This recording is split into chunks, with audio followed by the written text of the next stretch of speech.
Hi, everybody. My name is Matt Haynes. I'm an audiobook narrator, and I am on a mission to acquaint myself with 52 accents by April 17th, 2016.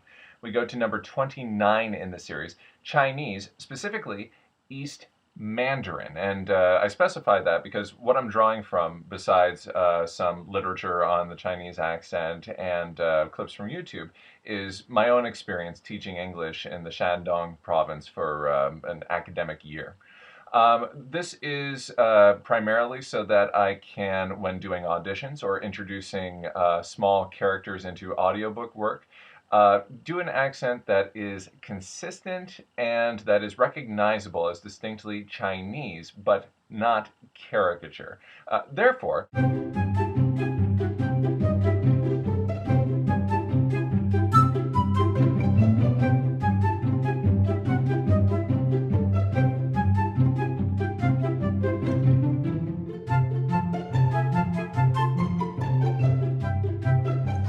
all right, learning highlight number one of East Mandarin.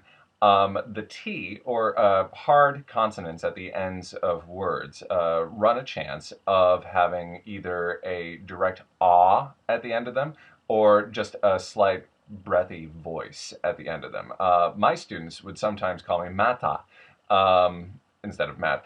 And, more subtle version, if I was saying the word what, it would be what. Instead of "she don't like my kick pleat skirt," which is from the song that we're doing, I'm not going to go directly into "ah" at the end of each word, because what it would sound like is "she don't like my kika plita skata."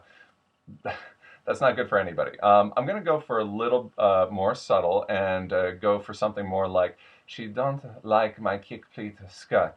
Learning highlight number two, common belief that L's automatically become R's. English. That wasn't quite my experience when I was teaching in Shandong. In the middle of words, I found that my students could frequently pronounce the L's very articulately, usually delicious. Now, that isn't to say that the words themselves wouldn't change. Usually became urally, delicious became delicious, and we'll play with some of those changes later on. I do find that with the L at the end of the word, it becomes more of an R sound, if memory serves and if interpretation from the YouTube clips serves. So instead of General American, Papa's faith is people, I'm going to play with Papa's faith is people. Learning highlight number three, the open or ah sound in a word does sometimes get an inserted R. Also in the end of a word sometimes. My experience was hearing China as Chiner, and famous as famers. So that's what I'm going to be playing with here. With the song we're going to be doing, Staying Up Late becomes Staying Up Late. Highlight number four, if there's already an R in the English word as at the end, it becomes simply a breath. It can have a subtle R to it, but I think to sound more distinctly Chinese, you would just let it go with an open ah. Example, Papa brought home the sugar becomes closer to Papa brought home the sugar. Number five, the TH sounds. If it's a non-voiced TH, some people interpret it as a T.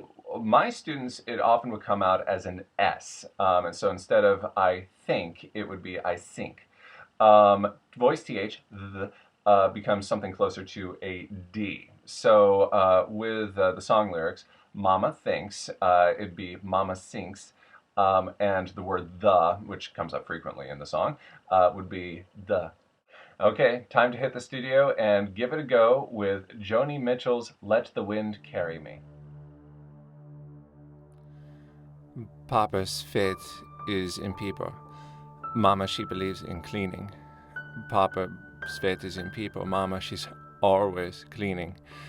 Papa brought home the sugar. Mama taught me the deeper meaning.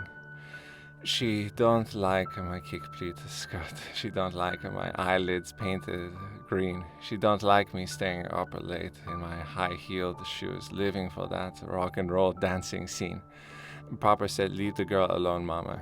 She's looking just like a movie queen. Mama thinks she spoiled me. Papa knows somehow he set me free. Mama thinks she spoiled me rotten. She blames herself.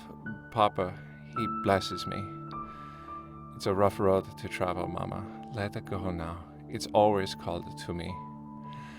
Sometimes I get that feeling and I want to settle down and raise the child up with somebody. I get that strong longing and I want to raise a child up with somebody. But it passes like the summer. I'm a wild seed again.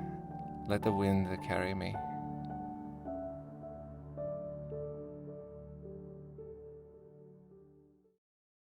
The lyrics to Let the Wind Carry Me are by Joni Mitchell. The music was supplied by the very generous and versatile Kevin MacLeod.